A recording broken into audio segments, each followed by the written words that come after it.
Hit it. It's Friday, April 24th, 2026, episode 289. I'm Patrick Serezna. And I'm Kevin Muir. This week, we welcome Bohan Jiang, senior derivatives trader at FalconX. We learn about how institutional option market making works, how the crypto option space can be less efficient than more traditional markets, and why some of the best traders use options to help express their views. Then it's time for Patrick's Talking Charts, where we check in with the squiggle master himself and find out what the charts are saying about this crazy market.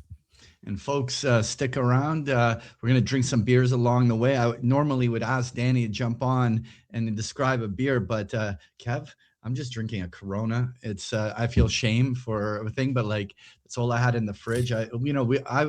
I've dropped the ball on getting some of these new beers out there. It's a shame anyway. Nothing wrong with the Corona though. It's quality beer.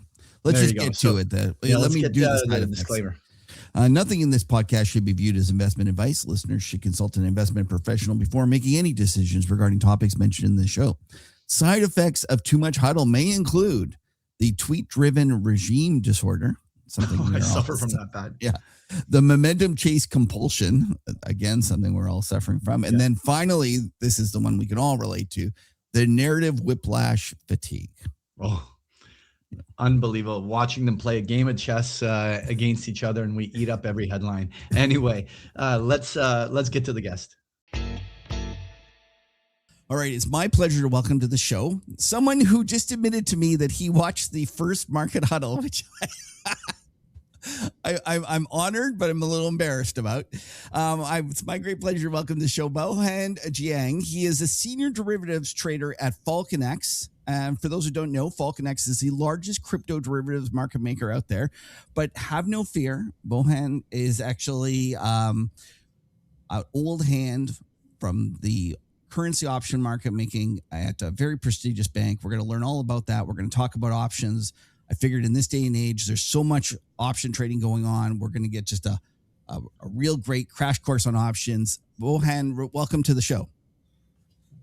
It's great. It's great to be here, Kevin. Yeah, I'm looking forward to this. I've had the good pleasure to chat with you before. He's a subscriber of mine, and when I was stuck with trying to figure out how, correlation trades and stuff worked, I reached out and we had a good conversation. I thought, these are really important, great conversations to have. Why don't we do it on the show? And you were kind enough to agree. Why don't you tell us a little bit about yourself? Like, where are you from? Where did you grow up? What did you study? A little bit about your kind of life trajectory. Sure. Sounds good. So I was born in China, was there for about until I was 2 years old. Yeah. Then my parents moved to Singapore, lived in Singapore for about a year, and then we immigrated to Canada. So I basically lived and grew up in Quebec City. So there's a very part of me that's very much French Canadian. The Chinese French Canadian. I love it. Chinese French Canadian, exactly. Yeah. And then I think during high school, we moved to Ottawa. And then from there, went to university in Canada as well, went to Western University. I studied computer science as well as business. And then from there, started my career directly in New York at Goldman on the currency options desk. Wow. Okay. So first of all, that is quite a life trajectory. So English is your third language. That's the part that I find amazing. Technically, there's a bit of English in Singapore. So by sequence, it would be second. But, when I was 8, I was way more familiar with French than English. So growing up in Quebec City and then moving to Ottawa, when you're rooting for a hockey team, who are you rooting for, the Habs or the Senators? Habs, for sure. You didn't even pause there, buddy. Like there was no even hesitation. No, I learned how to skate in Quebec.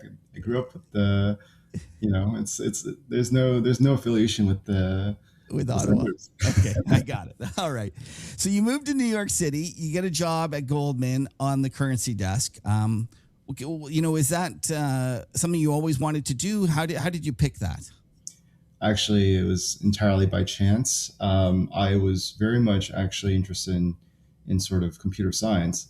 And I always thought I was going to be an engineer. That was what I wanted to do. I was got into programming very, very young. Um, when I would say I chose to go to business school. So Western University has this kind of dual degree program where you can spend a bit more time and get, both a computer science program and sort of their a business degree as well. I thought Right. you would learn about trading in business school. So I was interested in trading because I traded a lot. Like I was learning about this, or reading things on the side. I was learning about fundamental analysis and reading about Warren Buffett and how he did things. And I got interested in trading and options. I thought you would learn about this in business school. Yeah. Um, it turns out you don't really learn about trading Yeah. in business school. And so um, I guess by chance, through a variety of internships, I did intern with Goldman one summer. I sat on I actually started with the Delta One equities desk. Oh, wow. Okay. With electronic market making, program trading. Right. And then I thought, and that was very interesting. And I thought I wanted to do something more macro, more high touch. So the FX options desk seemed very cool. They yelled at brokers all day. And I thought it was very old school, very high touch, very cool. It was sort of very intellectually stimulating as well because it Right. was about they were trading vol all day with trading options. Yeah. So I got interested from there. All right. And so you go there. What do you at first, are you just like a research assistant? What's the progress like in terms of these days when you start off on a desk like that? Yeah. So when you start off on that desk, you're an analyst. You're expected to learn about the product, but you don't actually take any risk, and no one's going to give you any risk to take. Right. So first of all, you learn how to book things, Okay. and you learn how to you talk to people and you figure out how things work on the desk, right? What the product is. The FX options market is a very sort of unique market. It's very much still a broker-driven, flow-driven OTC market. Okay. So Why do all you these explain to people when you say broker driven? Because some Yeah. folks might not understand that. So explain what you mean in terms of the difference between a broker and a sell side dealer and the ultimate client. Right. So what I actually mean in this case is, um, I think most of us will be familiar with an electronic interface. You log into your Robinhood or brokerage account. You can see the screens. It's all electronic. You see, the bid and offer of an option. In the FX options market, this is very much all driven in chat rooms, most of them on Bloomberg, with an intermediary that is the interbroker market. So, for example, Goldman is a prime broker. It services clients. It takes the other side of client trades. Right. So it takes principal risks on these trades, but it also participates in market making in the interbroker market, which is effectively a broker market between banks, but they have to have an intermediary to facilitate these trades. Right. And these are the brokers who quote in chats and are able to display that information on electronic screens. But all of this is over the counter, and none of it is, at least most of the volumes are not on electronically displayed. Although there are some, like on CME, you can trade future options on yen, euro, CAD, etc. Right. And so these are the broker, is that the Cantors of the world? And is it still the same, group of, in my day, those were the absolute biggest partiers. Like if you were a social guy that just wanted to have a good time, you went and worked at one of these brokers. Is that still the case? Still the case. Very small market, just a few players, but they take the entire market share, and you have to go through them. Right. So, when you have a client come in to Goldman and says, okay, I want to buy 6 month at the money yen calls, you're dealing directly with them, but what you're saying is that if I understand correctly, that the market, the central clearing part, like the quote that everyone sees, is a combination of everyone posting markets in this kind of room where the brokers are executing. Is that correct? Yes. Like, will the client see that, or is that a broker only market? So there's two sort of trading venues, right? Okay. One is the client has a bilateral ISDA Yeah. with Goldman, and they come in for quotes. Yeah. If I'm quoting them and they trade, then in New York at least, it has to be reported to a swap repository, Right. and so people will see the flow there. The information is not perfect, Yeah. but what I was referring to was more the interbroker market. Okay. So broker in which the market in which banks use to hedge and effectively market make. So this is where most of the information occurs in terms of price discovery, Right. and there's a lot of trading for hedging between banks. So you would communicate via voice or via chat with the broker, sort of like your Cantors of the world, Okay. and you would make rates, you would get market information, and you would be able to trade. And then whenever you trade, they will tell you the bank you traded with.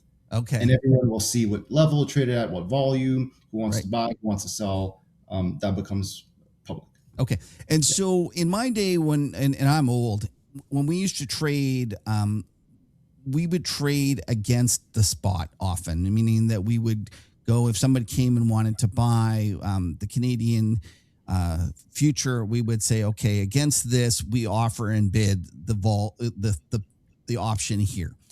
I'm assuming that's how, at least at the broker level, it trades. Is that also at the client level how it trades? Like, is most of them, and why don't you explain to people how that actually works? So you're quoting vols as opposed to actual prices. Is that correct? Yep. So the first thing that gets ingrained into you when you start a desk is that we are not delta traders. Right. We don't take directional risk. We are vol traders, and we do not care. Right. We always need to delta hedge everything. Yep. And we don't really care. We trade on vol, right? You think of everything in vols. That's how you learn to see the world.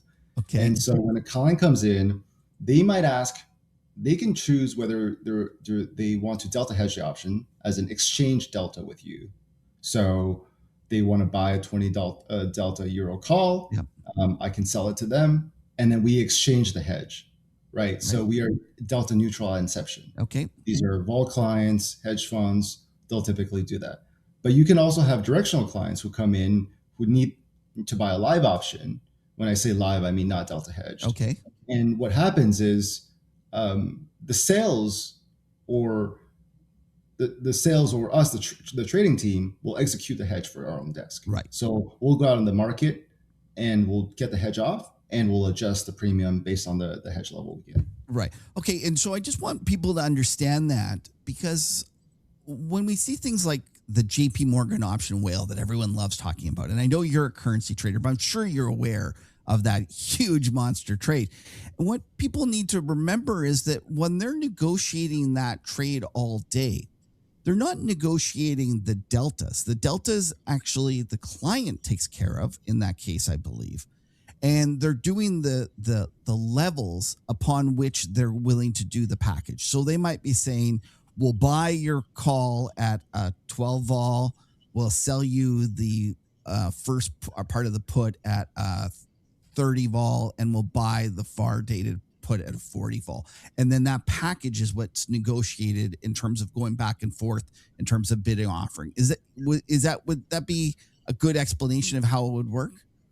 Yeah, I'm not too specific with respect to that trade, but in general, yes, the negotiation is about the vols and how wide it is versus a spot ref or a delta ref that we will exchange. Right. Okay. And then so you're sitting here, and let's just talk about option trading in general, because as I mentioned, I think it's become more and more important.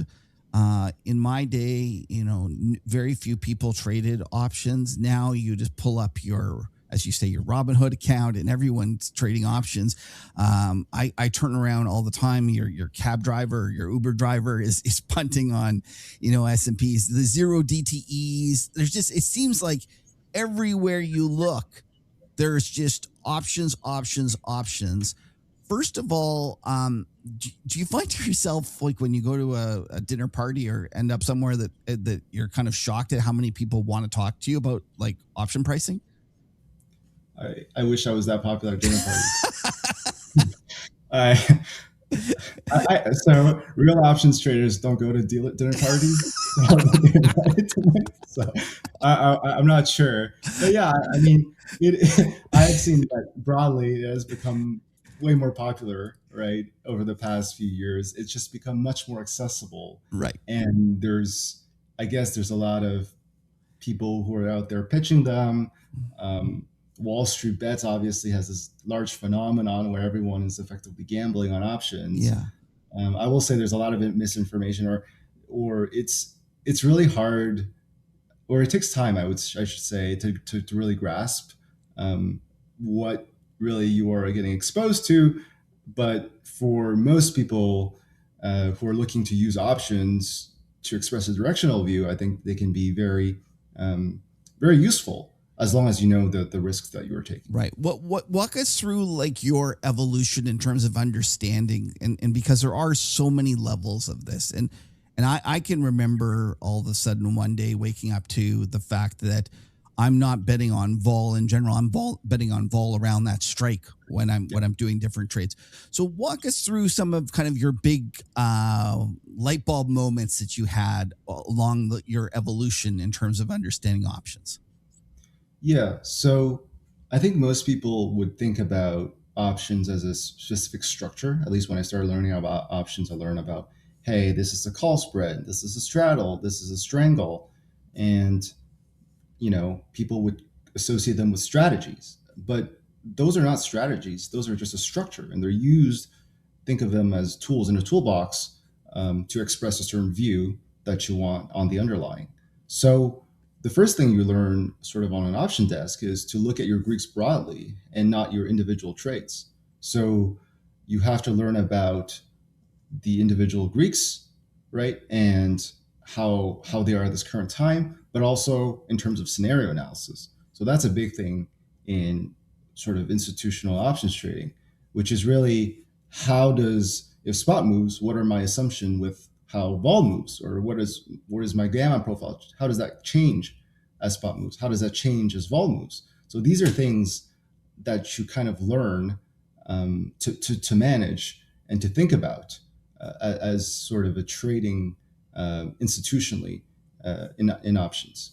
One of the things that always shocked me is how few people understand how much the decay at the end, right? In terms of the theta monster, as I call it, that theta just accelerates at the end, and when people are sitting there trading, they're not thinking about they're sitting there too often, and they're thinking about an option, and they're either today when they're buying the option or at expiry, and they're not thinking about how it's going to behave along the course of that time frame of owning the option.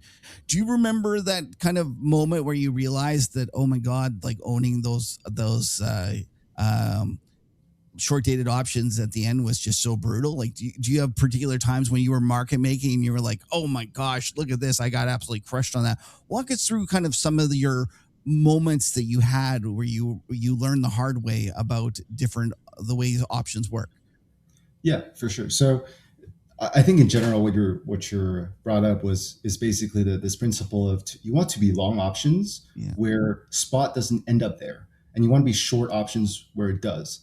So effectively, you want to be able to be short the option where you think spot will go, right? Because the issue with the theta, as you mentioned, is that you pay the most theta at the strike, right? But for that, you get compensated because you have the most gamma at that strike as well. Yeah. So effectively, what you want to realize is you want spot to move through the strike as fast as it can, and you can take advantage of that gamma, but you haven't paid that theta during that moment in time, right? Okay. So when you think about, there's this concept we think about in terms of realized P&L on a daily basis, which is this concept of theta gamma. So how much we're paying in theta and decay versus how much we made in trading our gamma around. Okay. So in effect, this phenomenon is basically the how much the sum of how much gamma you have versus how much realized vol exceeded implied. But the weighting is weighted by the gamma at your strike, right? So that's the concept at which this phenomenon lies. It's that you don't want spot to end up near your long strikes. You want it to go through that. Right. By the way, what learning all these things in terms of figuring it out, like, when you went to Goldman, did you know anything about option trading, or did they like how what was the process like? Yeah, so I learned it I learned it by reading books in Yeah, terms of I learned about structures, right? That's where most people learn about things. You learn about theory, you learn about the Black-Scholes formula, yeah, you learn about how to price it, you learn about how the different structures like a straddle, like a strangle work. yeah. And then I went there, and then I was taught to think about options in a totally different manner. There are different structures that are useful, but broadly, we don't think about structures. We do think about structures as tools in a toolbox that we can use to express a view, right? Yeah. Or you think about structures that you can sell to your clients so you can that are mispriced, right? By the way, you're talking about books you learn from books. Why don't we, go do this one right now in Yeah. terms of what are your favorite books out there? What was the kind of the Bible to you in terms of if someone is interested in learning about trading more options, what would you recommend?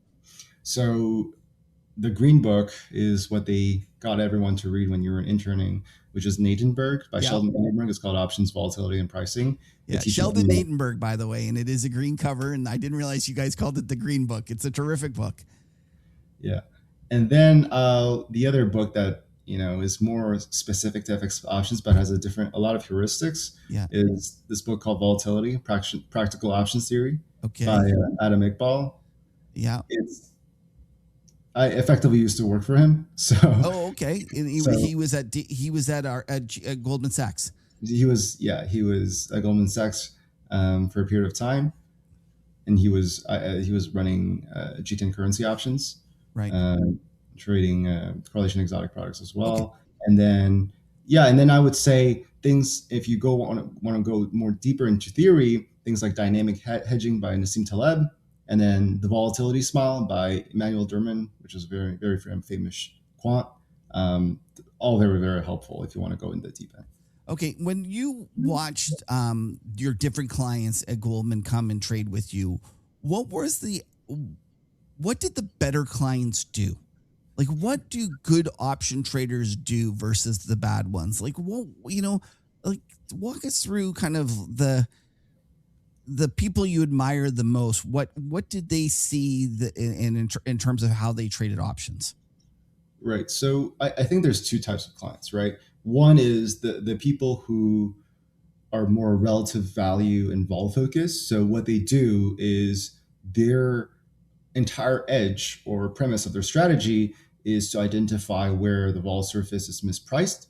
Um, and by mispriced, I mean they effectively try to reconstruct the surface through various modeling techniques, and they effectively use trade expressions to put on a view that where a dislocation might occur by either supply and demand or uh, an event or something like that. So it's about modeling better. It's about structuring better, and it's really about expressing views on the vol surface in relative terms. Okay. Right. So that would be an example of there's a big client out there that really likes the 105 calls, 105% calls. And just because he keeps buying that over and over again, there ends up being a kink in the curve. And Yes. so they, in essence, find a way to sell that richer option against buying something else. That's Yeah. one type of client. What's the second type of client look like? So the second type of client is a directional client. So they use options as a structure to express their directional view, but they structure it in a very asymmetric way. And they're good because they have a view on sort of a real world probability that's different than what the market implies. Okay. There's this thing about options that it's not a zero sum game, right? You can win and the dealer can win as well. Right. Because the dealer can hedge at the risk neutral probability, which is effectively saying, I can, let's just take an example. If there's a stock at 100 that can go to 150 or 50 and it's a binary event, then the risk neutral probability is the price, is what makes the forward price of the stock equal to today, right? And that's 50%, right? Because it can either go to 150 or 50, Right. right? So if there's a 100 strike call on that stock, the payoff is either going to be $50 or zero, right? In either event. So as a dealer, you can sell this call above $25, buy zero point 0.5 shares of the stock, and you can be perfectly hedged and you can make money. Right.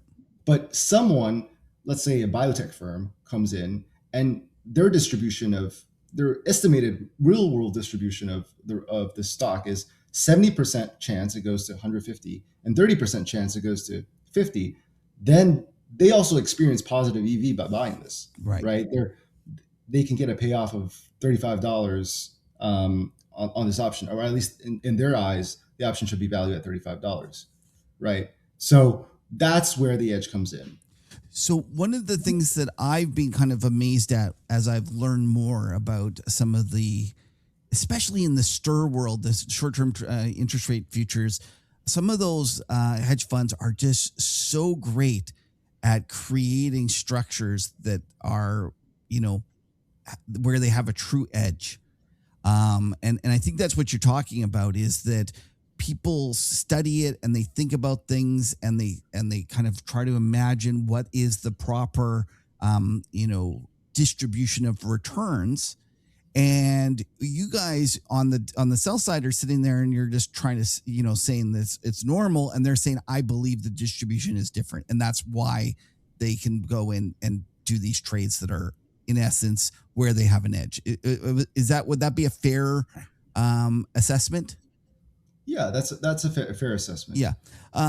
All right. So those are the two different kinds of clients. What about when you're the retail side? What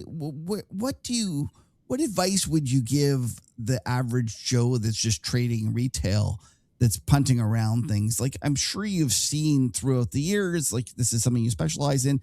People make a lot of mistakes in options. What do you think the number one mistake is that people should avoid? I think people, in terms of short dated options, I think people underestimate how much that can bleed and how fast that can go against them. Yeah. I think that's the number one mistake, especially as a beginner. People think about, buying a call to express a view, but they don't realize if it's a very short dated call, or what's very normalized, I feel like today on the internet, is buying out of the money options, right? Yeah. Very wingy options. You're going for that 10-1 payoff, or that 1,000% move on one day, right? But those are wingy options for a reason, right? They're rich and they're wingy. I think people forget that you can buy an at the money option as well and sort of limit. Yes, you spend more premium, but typically that is the cheapest option on the curve. Yeah. It is kind of cracking me up how there's just so many TGens out there. Let's go a little bit and talk about your next move at Goldman. You moved to crypto, and you were attracted because it was like the early days of crypto, and the market wasn't as well developed. First of all, tell us why you went there, and then let's talk about your movement to Falcon X, and then eventually I want to really specify and get into those moments where you said that the market was inefficient, because I think that explaining to people why it was inefficient would really help them understand how efficient other markets are. Yeah, so I started at Goldman. I initially was on the vanilla desk, so I was quoting G10. G10 options. I was quoting CAD. That was the main book I was trading at the start.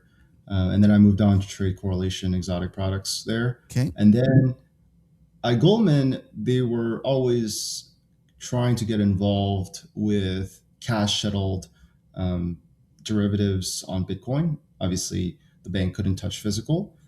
So at the time, CME had just started with Bitcoin futures and options on futures. And Goldman effectively was looking to create an OTC business where you can get a cash settled non-deliverable option on Bitcoin for their clients. So I was always trading, Bitcoin, and interested on this.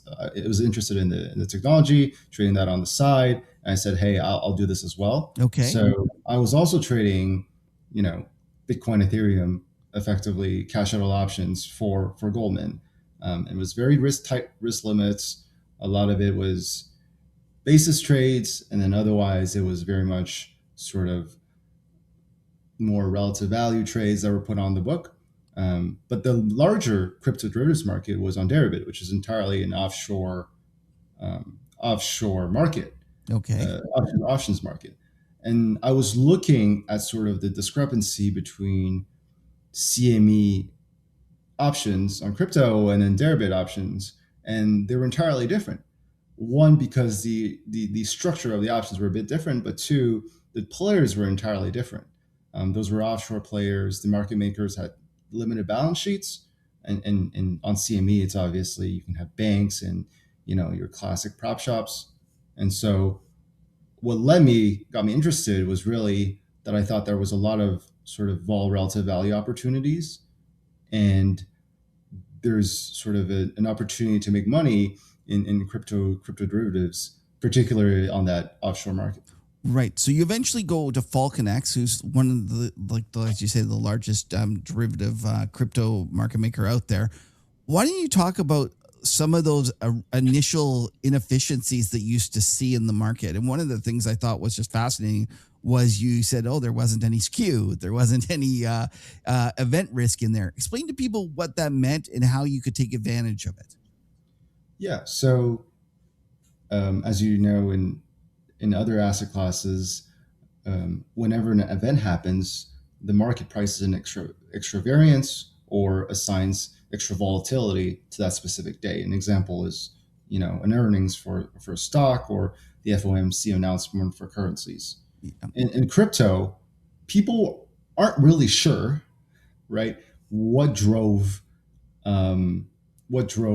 affected the returns of Bitcoin and Ethereum. So, like, for example, people weren't sure if the next CPI report was going to move Bitcoin or not. Okay. That's entirely a question mark. One, we didn't have a lot of data series, and two, Bitcoin has only recently become more mature as a macro asset, and it just did not have the same beta in the early days.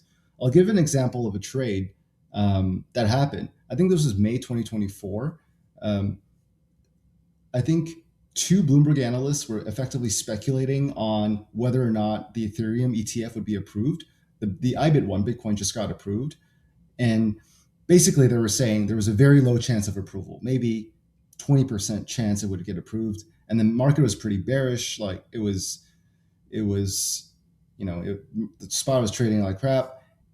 And this was basically because the SEC hadn't, responded to any of the filings from all the ETF issuers. Right. But the interesting thing was the skew in Ethereum. So the risk reversal. So explain to people what skew is in terms of, we have to go back just to make sure people understand what that meant. Let's take a moment here to explain skew. Yeah. So skew is effectively the premium that one would pay for, let's say an option that trades richer in vol than the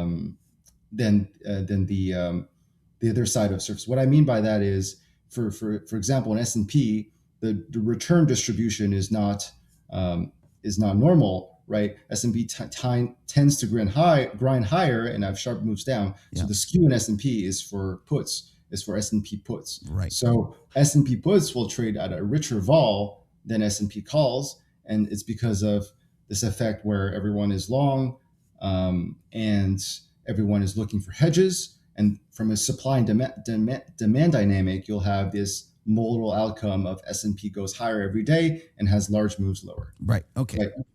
So, as an example, in risk off in currencies, most of the times, for example, in euro, the skew will be for dollar calls, right? So euro puts, dollar calls, because that's the risk off scenario. Right. Another one is gold. Gold trades with a higher skew to the upside because in a catastrophic event, gold is going to hopefully go higher. So people pay more in terms of volatilities, implied volatilities for calls, out of the money calls that they do than the puts. Right. Except for when everyone's long and people need to use swap lines to That's right. value. Except when they're wrong, and then they when they've paid too much for it.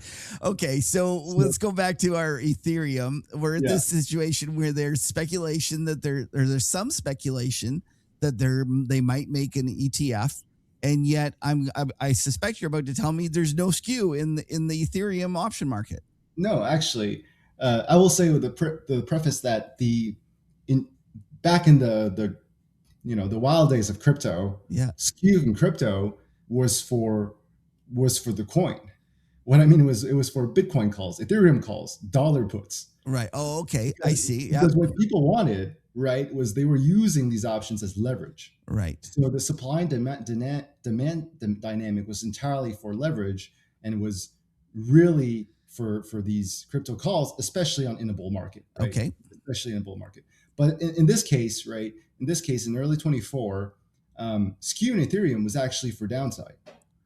It was for ETH puts and dollar calls. And it was about 7 to 9 vols in the 1 month tenor. 7 to 9 vols, the put was trading richer than the call, right? So the mispricing lies in the fact that what I thought was that the ETH ETF was effectively priced in to not be approved. The Bloomberg analysts literally came out and said, we think 75, 80% chance SEC is going to have to delay this, or this is not going to be approved. There's been no deadline. So really, if you think about the skew, the modal outcome for this event, particularly during that event day, is it's priced in that, ETH is not going to get an ETF. And what's going to happen is after this event comes out, after the deadline, the vols come lower and maybe spot sells off a bit. But what the bet was that the vol will not materially reprice higher on a sell-off. Right. And that's what the risk reversal is trying to express, right? The risk reversal is trying to express it's a measure of skew, first of all, but it's a measure also of spot vol correlation. So how does vol move when spot moves? So the trade here was to really sell an ETH put and buy an ETH call, let's say 25 delta, for simplicity, right, and bet on the fact that, actually the distribution here is mispriced. The modal outcome is spot sells off a little, it doesn't get approved, and the tail scenario is actually ETH rips higher and you have a surprise approval. That's how the event skew should have been priced. Oh, I see. Okay. Yeah. And it was in fact priced the other way. It was actually priced the other way. Yeah. So at that time I already left Goldman. So I was able to take advantage of it. So I bought it at 1 month, 20 delta ETH risk reversal. So I bought the ETH calls, sold the ETH puts. Yeah. And I mean, the timing was lucky because within a few days, there was a surprise announcement that the SEC moved on it, and spot literally ripped 25%. Because everyone's short in an instant. And so this was an example of the crypto derivative market being less efficient. Let's face it, if that had been a currency, that wouldn't have happened, right? Have you found that it's gotten a lot better since then? Are there more players? Talk to me about what does the crypto option market look like nowadays? Yeah, so it's evolved a lot. I think. One is at the time there's a lot of balance sheet and risk constraints, right? That's number one. The dealers were not able to facilitate a lot of flow. A lot of the early players' entrance in the market were not very sophisticated. So, for example, whenever they got traded an option on one specific tenor, they would buy the same option back and try to buy it electronically on screens instead of looking for smarter ways to hedge it on another tenor. Or to kind of carry the position. Right. So that was effectively one aspect of what drove these dislocations. The other one is the lack of sophisticated players, your vol RV hedge funds, or or pods who didn't have access to this offshore market, or it was too small for them to even explore. Right. Nowadays, you are starting to see um, more people getting involved, and purely from a vol relative value perspective, and that's made things a bit more efficient. For, for sure in Bitcoin, but also somewhat in the top tokens in this market. Okay. Yeah. I'm going to hit you with just some general questions that I have that hopefully a young guy in the option world can help me with. Because in my day, stuff didn't move as fast. We didn't have zero DTEs. Like literally we had once a month, if we were lucky, where we traded with a 1 day expiry. Now every single day we get up and there's zero DTEs. How do you guys price? Like, do you price the options based on hours? And how does it work in terms of like is it 15 minutes, 5 minutes? Like in terms of when you're dealing with those short dated options, how does all that work? I would just love to understand that a little bit better. So we currently do not quote a lot of zero DTEs, but Okay. I can sort of guess that the people quoting this have a very robust electronic infrastructure to be able to manage something like this, right? Because at the end of the day, on a very, very short time frame, it's all gamma exposure and it's all strike exposure, Okay. right? And that is particularly significant when you want to think about managing your expiry risk, especially if it's something physical where, for example, S&P 0DT settles in the future. When it's physically delivered like that, or in terms of your gamma exposure, how are you thinking about delta hedging over a very short time frame? When do you do that? What are the techniques for you to monetize that? So I think that's facilitated a lot by very robust electronic infrastructure, rather than someone manually quoting and thinking about. So you think that, like, for example, Citadel, I'm assuming is a very active participant in this. They're looking at it and their computers are constantly calculating it, and then either buying or selling whatever it takes as the options become closer and closer. And so they make a decision and be like, okay, we're going to hedge every minute. We're going to hedge every minute with a delta, or when the delta gets this large or whatever. Okay, so while we're talking about that, let's talk about the different ways to hedge your delta. You've had to run a book. What did you find was the best way in terms of, did you hedge once it got to a certain level, or did you hedge every single day? Just walk us through the different techniques that market makers employ, and talk to us about what you liked. Yeah. So I think this is as much an art as it is a science. Yeah. And so it's really dependent on one asset class and sort of the market dynamics in that asset. But in general, I would say you can look at it as sort of a kind of a 2x2 matrix, even of your own gamma position. And then number two, whether the market is trending or mean reverting.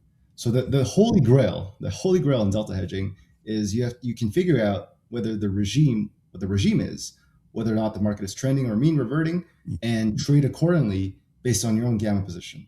So, Okay. For example, if you think the market is trending and you're long gamma, obviously you don't want to hedge, right? Or you want to hedge as least as you can, because you can just let your winners run, right? You get longer as spot goes up, and you can just leave it like that. But if the market is mean reverting on an intraday basis, then if you're long gamma, you should be hedging as much as you can, selling high, buying low, and to be able to kind of make back the theta you're paying, right? And vice versa if you're short gamma and the market is trending and mean reverting. So that's effectively saying, they're trying to figure out or try to develop a signal to determine whether the market is trending and mean reverting, and that's effectively translating to buying low and selling high. Yeah. Right? Do you guys try to look at the behavior of the market regardless of their position and say, is it mean reverting or is it trending, and then change their strategy because of that? Like, is there like, will you go look at like the behavior of it and change your delta hedging, or was that more just kind of a feel thing? Yeah, this is, you can definitely create like effectively statistical signals to Okay. look at that. Some example that people do, for example, is they look at different measures of realized vol. People look at intraday realized vol versus close to close realized, sort of like a variance ratio to see how much this thing is moving on an intraday basis versus close to close, Right. Okay. to figure out if it's mean reverting or trending. There's different measures of vol, you know, things like Parkinson's that take the high and the low of the day, Yang Zhang that takes the open, high, low, close of the day, to try to get a picture of what type of market this is and how you're going to measure the realized vol. Because yeah. Oh no, go ahead and just finish your thought, and then I have a good. I was just laughing thinking about something you told me, but anyways, go finish your thought. I'm sorry. The number one, I guess, rule in sort of theta gamma hedging is the realized vol that you experience, right, is different than what the market would experience. The realized vol you trade is unique to yourself because it depends on how you delta hedge and when you delta hedge. I never actually. That's great. That's a great point. I never thought about when we were talking about different things about that we might discuss. I laughed and said we could have maybe we'd be able to settle this age old question about whether you should hedge in terms of what what volatility you should hedge to, whether you should hedge to what you think forward realized volatility will be, like the French quants do, or whether you should go and hedge to the market like the Chicago floor traders do. And you had a great line about which one you should hedge to. And why don't you tell us what it is? I said that the French quants sell exotic variants and blow up, and the Chicago ones don't. But yeah, I said that way. And it is interesting because intellectually, to me, the French the French method makes a lot of sense, right? Like, why would you hedge to a vol that you don't think that is going to actually be achieved going forward? Instead of like with the way that the Chicago guys do it, or I shouldn't say Chicago, but they're more likely to doing this. You're letting the market move around your deltas, and that was the part that I must admit I haven't fully accepted the Chicago way. You seem to fully accept it. What makes you so sure that the Chicago way, in terms of marking your vol to the or hedging your vol to the implied vol, is a better way of doing it? No, I don't particularly think you should hedge the implied vol of the market, right? I think you have to. There are many ways to hedge your deltas, and you just have to choose the one that's right for the market regime and the right asset class. There's one thing we did at the desk also is, we hedged based on time-based measures. So, for example, if you are measuring vol close to close and you're pricing everything close to close, then we should hedge close to close. Right. Otherwise, it doesn't make sense, right? Yeah. Especially for an altcoin where there's no market, we can dictate where we want to price this option.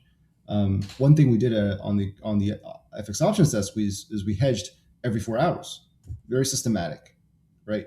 And we just went to flat every 4 hours at the fix. There's usually a fix in FX, and so then that becomes your measure of realized, right? Because that's the window at which you hedge.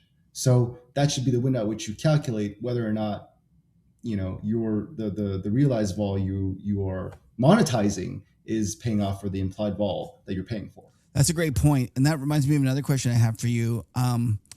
I'm pretty sure that if you watch the S&P trading of the S&P, and I know you're an FX guy, but I'm just going to talk in generalities here, that what happens is the book gets rolled over throughout the world, and it goes from, let's just start it in Asia, then it moves to Europe, and then it moves to New York, and then it moves to, I guess there's a New York close. And it seems to me that there's like, I don't know what time it is. It's like 3 o'clock or whatever. There's a definite hedging point, and I feel like the charm bid really kicks in, and the we get a situation where in the middle of the night you get some buying in the S&P 500 futures, and that to me really does feel like the opening of like the rolling of the book into another situation. And in my day we wouldn't hedge in the middle of the night. Like, I think this is kind of an interesting change, right? That we would just have gap risk. And now all of a sudden you have this situation where, apart from the weekends where we have wars and everything, but apart from the weekends, there's always trading. So you can always do it. Do you ever worry, or did it ever kind of occur to you guys that people could figure out your position and front run the potential hedging that they see when you do it at a systematic time? Well, that depends on the notion of the position. So I haven't. I will admit I haven't stayed up at 3 a.m. to watch the S&P today. So Don't lie. I You don't. have. Don't lie. Just only yen and euro. Okay. Right? So, what I will say, what I'm guessing this is for example, um, this is effectively how dealers, I would estimate, decay time, right? And the way that they decay time, or the way that they move through time, is not linear, in the sense that they will probably wait in more active market hours, or hours where there's more data, more Right. than than 3 a.m. in the middle of the night. So the variance that they assign to market hours is probably much larger. And at a desk, like at a desk, for example, trading FX options, you could decide effectively how much variance you want to assign to each time of day, and you can decide how to move time effectively through that window. So I'm assuming it's the flow would be associated to that. I don't know if it's mechanical or not, but in terms of someone guessing your position, Yeah. I think you'd have to be really, really large, and it seems to me that it's very hard to do in something like the S&P. Bohan, you're gonna laugh at me on in terms of how we dealt with our weekend effect. On Friday at lunch, we used to turn our Excel sheet to Saturday. I'm not surprised. I think that's just the right thing to do, right? Like That was the big sophistication that we had on Friday at lunch. Don't turn it to Saturday, because we would be like, oh, geez, you don't want to be paying for the full decay of the weekend. All right, well, before we let you go, I want to talk a little bit about correlations, because that was originally why I reached out to you, to understand how dealers dealt with correlations.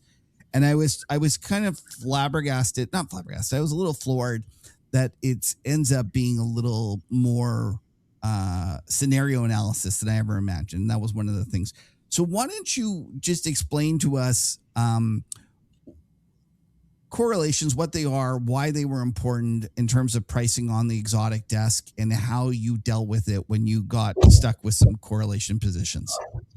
Yeah, for sure. So the main benefit of a correlation product is it makes, so just as an example, most people don't think about this because they're sort of S&P or trading stocks, and in currencies though, we think about everything, at least at a bank like Goldman, which is a U.S. bank, think about everything in dollars, right? So how we think about euro dollar and sterling versus dollar, which I'll just say cable, we think about euro dollar and cable, and we also think about how euro moves in relation to sterling, and that's an active market, the market in euro sterling ball. But there's effectively an implicit triangle rule between the three, because of obviously no arbitrage conditions, where you can trade a euro sterling option as well as a euro dollar option or a cable option. Right. The And reason, then when you have all three prices, you should be able to figure out what the implied correlation is, what the market is saying they're going to correlate at. yeah, exactly. Yeah. So, for example, a euro sterling option is just much cheaper than a euro and sterling option, or a euro and the cable option, because the implied core is about, let's just say, around 80. Right. Because typically the eurozone, whether that's monetary policy or interest rate differentials, it usually moves more in sync. Right. So in essence, what they're saying is that if euro's going up, the pound will likely be going up as well. So therefore, that euro pound won't move as much as the euro dollar. Yes, exactly. Okay. So how do you deal with it as an option market maker in terms of like when you have all these positions? Because one of the things that I've just kind of shocked about is this S&P position where we have this weird, strange, because you can figure out the implied correlation of stocks within themselves, because imagine you have every single stock in the index and you know what that implied volatility is, and then you know the volatility of the index itself. You can say has this implied correlation. One of the things that I'm just flabbergasted by and continue to just be amazed at is the realized correlation as being so low. And I've been wondering, is it a question of the products in terms of the auto callables getting sold out of Korea and all those things that are causing that? Or is it a function of the pod shops doing a lot of long short investing? And then one of my big kind of takeaways was that there was lots of people that were trading this correlation because they were in essence shorting index vol and then buying all the individual stock vols. And so when we started talking about like how do you get rid of that risk and how do you deal with it, I was kind of surprised that the way you did it was through a lot of scenario analysis as opposed to actually being able to change anything, because at the end of the day, if there's not another counterparty willing to sell you correlation, you're kind of done.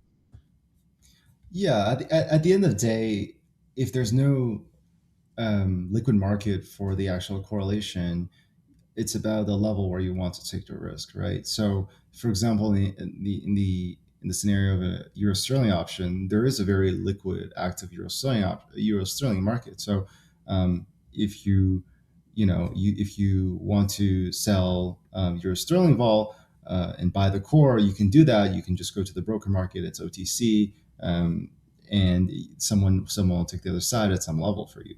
But in more illiquid products, in products where there's no liquid correlation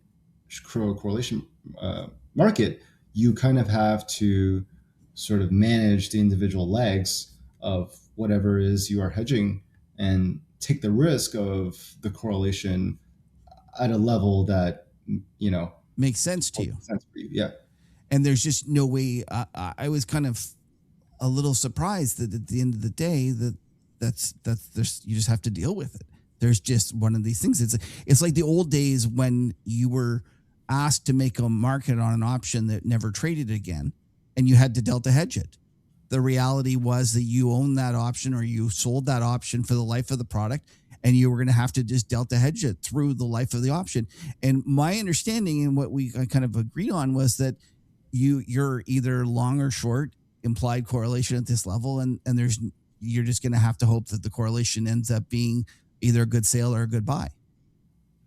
Yeah, for liquid products or liquid pairs or cross asset, sometimes that is the case. Yeah. I think the most things people do is they come up with some axe or some pitch of a structure that gives them the other side of the risk. That's the most thing they can do, and they try to sell that product to get the other side. Usually, also you'll see it because as a function of supply that they've seen from the systematic community, for example. So that's a way in which they would hedge it. But you can think about it as an exotic option you're pinning, for example, right? If you are pinning a dual binary, for example, you're pinning both strikes. That's a scenario where no one will give you the other side of the risk other than the person you traded with, and you have to beg him to unwind it because because no one is gonna like you're gonna have to hedge both and figure out. You just kind of have to take the risk at the end of the day. Okay. I'm going to Yeah. put you on the spot a little bit here. We've chatted about a lot of different things in the option market, in the option world. What, if you were conducting this interview, what would you have asked yourself that I might have missed? Take your time, no rush. Like, just think about it in terms of what we've talked about, what's interesting, what other people end up asking you about, or what you think is really important in terms of stuff. And also, while we're at it, we haven't talked about the macro world at all. I know you're an avid macro guy. Do you have any thoughts there? And is there something you wanted to discuss from that aspect? Yeah. So let's let's talk about sort of I guess the macro piece first. I think it's a very right. It's a very tricky moment in time, right? I think people are trying to figure out why the S&P is effectively, gotten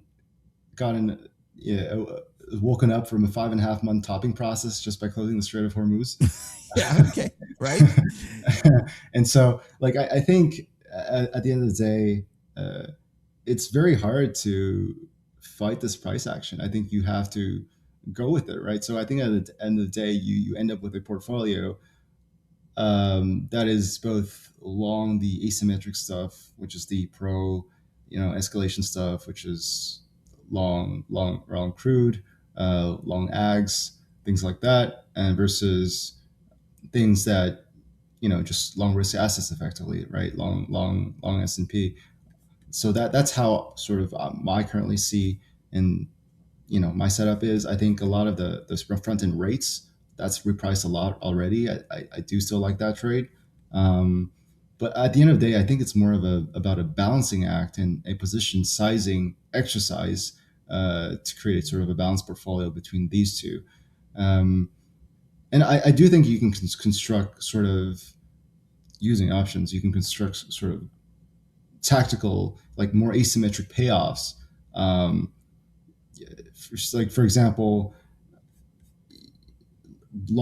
being long Brent is great right now because you can get benefit from the backwardation, you get the roll yield, but then the other thing is also vol is extremely high. Right. So what I like is, I did this last year as well in the first sort of the 14-day war is uh, I like 1x2 put spreads in Okay. So the explain to people what that means. yeah. So you're buying a higher strike put and you're selling two um, lower strike puts at Right. effectively a zero cost or a credit. Okay. Uh, I chose WTI, but you can choose Brent at strikes where you think, you know, if there's a piece, right? If there's some kind of deal and Hormuz opens, where you think WTI goes, and because vols are so high, I am selling the cheap side of the skew. I'm selling the part where vols are low, but because vols are so high, you can get decent payoffs. For example, uh, I think you can get something like June 75. Sorry, I want to say 78, maybe 70 1x2 put spreads at zero cost, so that you're effectively betting on the fact that spot the downside in spot is limited to that level, and if you get like a big 20% down move on some kind of deal, your max payout is effectively the distance between the two strikes. So it's a fairly asymmetric way to bet on a sharp move lower while not spending any premium, I right? got. And Yeah. so, do you find yourself using those kind of structure, like different structures of that all the time? And do you think that that adds a lot of alpha to your trading? Like is would you just be outright delta one, or do you always try to execute through options? Yeah, I try to find the best expression for what I'm trying to express, right? So if delta one makes sense from a risk reward perspective, from where my stop is going to be, I'll use delta one. Okay. If something's interesting about vol, about skew, then I'll use options. One example is, for example, there was a week during the Iran war where S&P just didn't do anything. I think it was the first first week or something. Right, because we had this situation where stuff was going down a lot and up a lot, and it was just sitting there going sideways. Okay, yeah, I'm with you. I Right. remember that. Yeah, and the right expression, actually, I think you nailed it, and it was selling call spreads, Right. Because you sold the at the money call, vol was pretty elevated, and put skew was maybe at the 99th or 100th percentile the past 2 years, and so the call you bought was extremely cheap, right? Because the market had priced in a very, very rich put skew. So things like that do add edge, I think. For trade expression. One thing that I liked as well is the same sort of trade as the 1x2 put spread, but on dollar yen. So I like 1x2 costless dollar yen call ladders.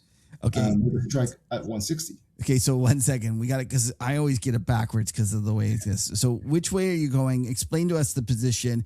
And then before we talk about this anymore, I have been so wrong on FX vol. And maybe you can tell me why I'm such an idiot that I keep saying that you can own long dated vol, because I keep expecting FX to become a volatile asset class, but I've been just wrong. So first of all, why am I so wrong that FX vol is just so lame? And then next up, explain to us exactly what your position looks like. So first of all, tell me why I'm such an idiot.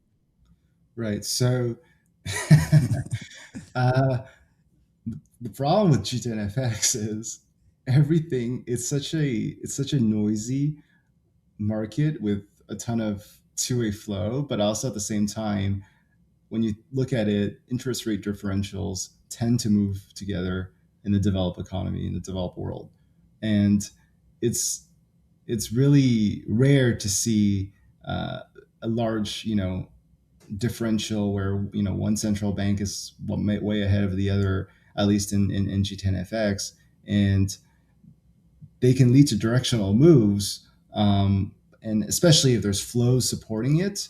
Like I think maybe at the start of the year, Aussie had a good run higher because the RBA was hiking rates, and risk assets were just holding okay. But you had a large commodity bull run, which really helped them from a terms of trade perspective, right? But those trend moves tend to be repriced, fairly quickly. And at the end of the day, FX is always, always, always a relative game. Okay. And that tends to lead to mean reverting moves more so than large trend moves. Okay. So I'm just wrong about long-term vol picking up. What is the position you like? And explain to us. So let's just remember, everybody, when we're talking about USD GPY, lower, it means a higher yen. So if we go from 160 to 150, that means the yen is rallying. Explain to us what the position is. That means the yen is depreciating. The dollar is rallying, right? The dollar yen higher. You think dollar yen? You're saying I want to bet on the yen weakening. Is that what you're saying? Yes. Okay. Fair enough.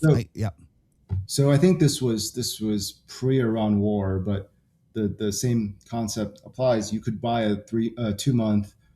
I think it was 157.50, 158.50, 159.50 strike call ladder. So buy, sell, right, at zero cost. Oh, that's what a call ladder is. It's you buy the first strike, and then you sell the second, and then you sell the third. Yep. Oh, okay. So you're in essence on the hook if it takes off if it takes off higher. Yeah. Okay. Right. So if you think about it, Kevin, it's actually, I'm not actually bullish on dollar yen or yen depreciation.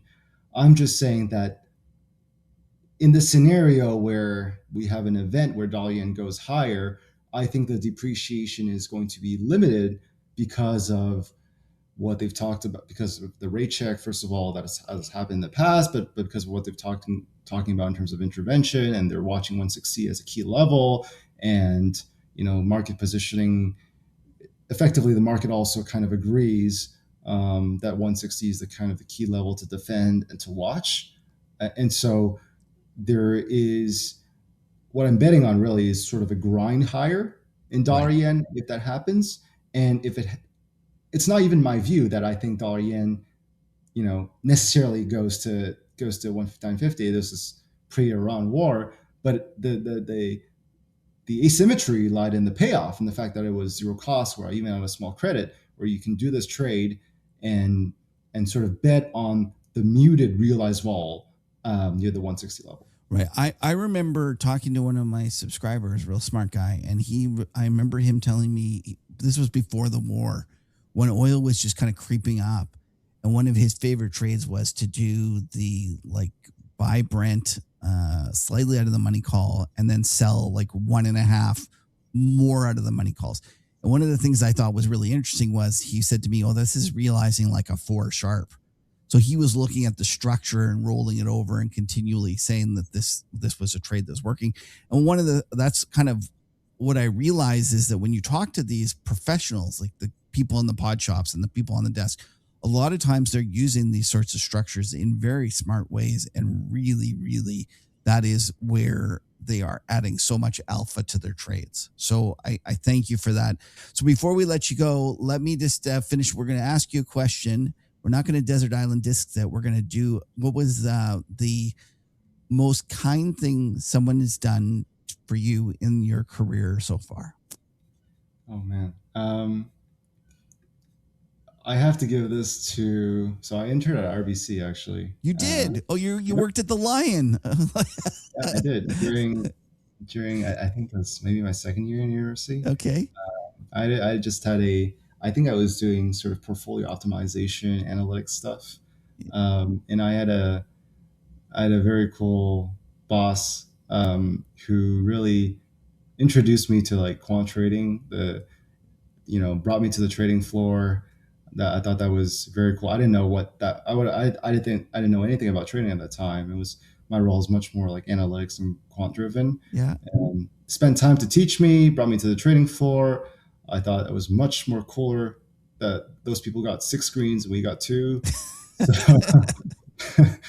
So from there, I think I really got interested. I wanted to be a trader. So are you going to tell us your boss's name, or you want to keep that private? I'll say his initials, DJP. He knows who he is. Okay. Well, there we go. Anyways, DJP, thank you for that. Listen, why don't you tell people before we let you go about your firm, and where people that want to learn more about that can find that information, and also anyone wants to chat with you, where they can reach out and talk to you.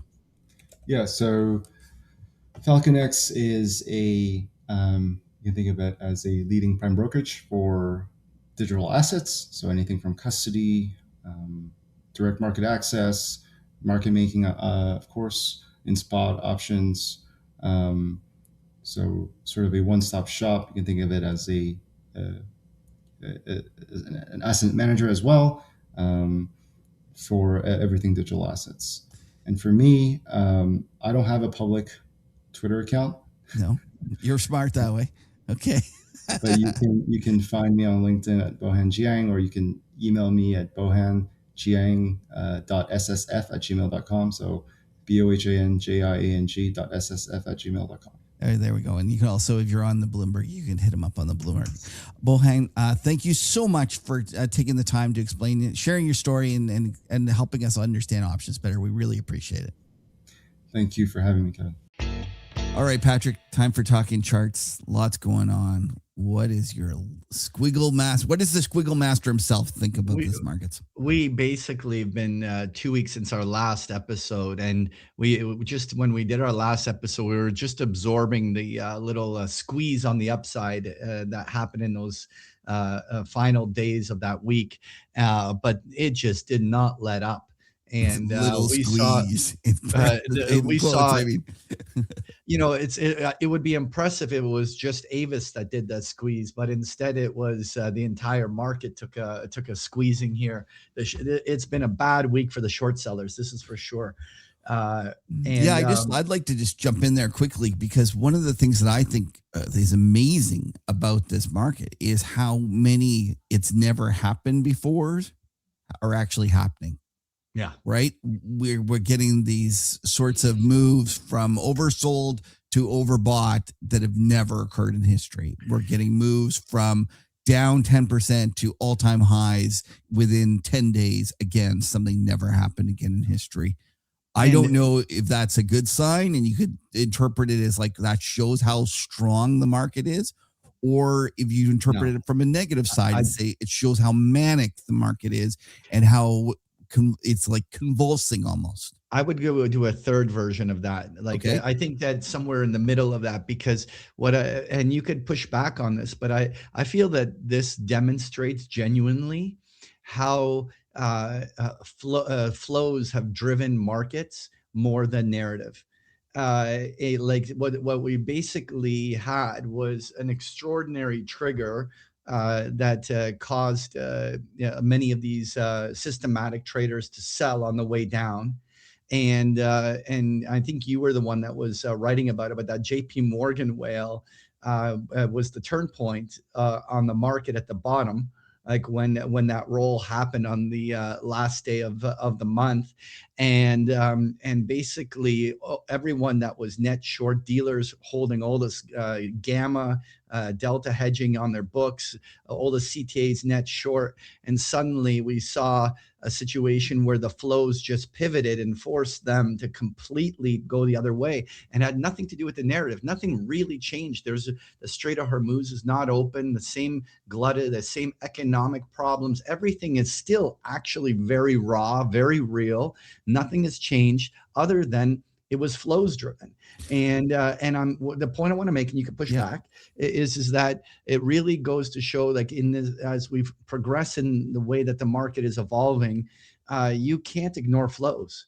Flows are seem to be the ones holding the steering wheel, and when this is when the driving is actually happening. What's your take? Well, I agree with your analysis about the last 2 weeks of March and the JP Morgan option whale got the dealers. We declined into the strike where they were short. I saw so many bad takes out there, Patrick, where folks were talking about how it was going to pin to the strike. And I'm like, no, it's the exact opposite because the dealers are short this strike. They're not long the strike. Usually we rally up into the strike that they're long. And there was all sorts of bad takes out there. And I was highlighting how this was making the system very unstable. So what I agree with that part. I also agree that once that rolled off and the dealers were no longer short, it made for a situation where the marketplace was more stable. It wasn't as much chasing. I guess where I push back a little is that folks seem to imply that then all the CTAs got back in there and they pushed it up, and that there's other vol control folks are buying it. Well, first of all, the vol control is barely relevered, so it's not them. I really think it's more retail, and maybe it has to do with the tax refunds being higher than folks or sorry, the tax refunds coming through and that money going into the market. But to me, it feels much more manic and not as much flow driven. And I know lots of people love to blame it on the CTAs and they love to say that that's what it is. But I don't buy that that's what's driving this. To So me, it feels like a lot of people got bearish and then now they're completely convinced that the problem is fixed and they're chasing it. okay, so I'll agree, but the reason why I think the CTAs were important is it's because it's the marginal buyer. The fact is that there was retail coming in there. You can't not have a rally like this without retail participating. But it's about the fact that they were not contributing to the sell side; they were contributing to the buy side, and that marginal buyer is discovering a higher bid or pressing the bid persistently in price discovery to find those higher levels in the market. The thing that's really interesting and why I do actually agree with you on the retail side, and one of the things that's been so evident, and I talked about my members for the last 2 weeks, was that the last 5 months was a story about this great sector rotation. It was the Mag sevens were dead. This was the software doom. AI is going to finish things off, and everyone's got to own consumer staples, Halo, all of these different themes. And out of the gate here, the breadth never got much above 50% because this is all being driven into the tech names, and they have been the leadership out of this in a huge way. And that's the new thing. And this is why retail. When you said that retail's back, then I absolutely have to agree, because retail wouldn't be coming in there to take on some more utility stocks. The retail comes in where they are most familiar with, which is owning the sexy names that are on sale.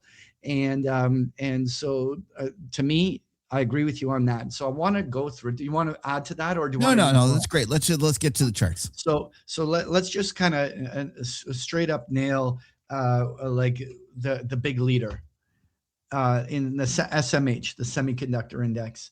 And this thing is running.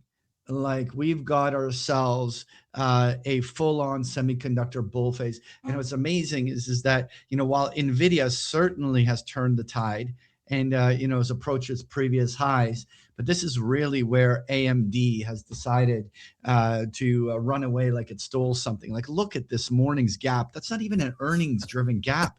The thing just goes from 300 to 350 bucks like nobody's business. They've decided that AMD is like their little darling now. But Well, the it helped semis that are. Intel, reported awesome numbers. Yes, Intel goes screaming higher with this gap. Point is that the semiconductors are on fire, and they are taking so much flow in there. And more importantly, the Mag Sevens have gotten love.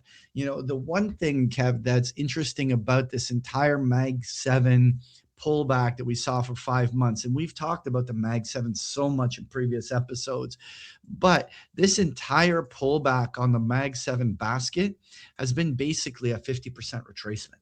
They gave back half of their gains. And after a 4 or 5 month consolidation that didn't do more damage than a 50% retracement, often that's a correction that has played out. And the fact they broke out with this kind of momentum makes the earnings next week, in my opinion, the single most important thing out there, maybe even for the purposes of the bull market, maybe even more important than the resolution in Iran. Because why would I say something so bold? Because the Mag 7s came out of the gate so strong, and they were at such key overhead resistance that if after 5 months of them dragging their heels, if they start beating and they actually all gap higher in any way, like NVIDIA or Intel style on the upside, you've got the making of the next bull leg, driven once again by that narrow Mag 7 basket that would be needed for the S&P to go 7,500. And therefore, whether they beat next week or not, I think is the 100% the thing to watch. Won't disagree with you. And the reality is that if they continue to, if we get earnings like Intel on the other names, they're just such a large portion of the index, it's going to dominate the index. Yeah. It'll be what we're watching. Let's go through them all. So Apple, it's been consolidating sideways in what technicians, I don't know whether a technician wants to jam a horizontal triangle or a flat formation or a megaphone or whatever pattern you want to throw on. The point is, it's been consolidating sideways for 5 months, and it's approaching its highs right before its earnings, right? You then, let's do Microsoft has been caught in the whole SaaS software murder. It's on its way back. I think that out of all the Mag 7s, the one that's least likely to make it back to its highs is Microsoft, just because it's been killed so badly. But even if this thing does a Fibonacci retrace, we could see 480 bucks on the upside on this thing, right? Can I jump in here with a little bit of fundamentals? Microsoft announced that they were, for the first time ever, trying to buy out some of their senior developers. And I think it was 7 or 8% of the workforce in terms of early retirement and get them out. And that was kind of this shot across the bow that the AI is really kicking in and that these companies are going to have to lay people off.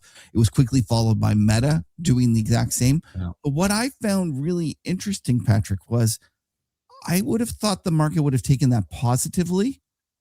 And it was just a day's reaction, but the market sold off on that news. And I found that surprising. And even today, we're recording this Friday morning, Microsoft is up, but considering how much everything's screaming, it's not doing that great. And one of the things that I think we should just watch for is these software companies are going to start laying off people in a big way.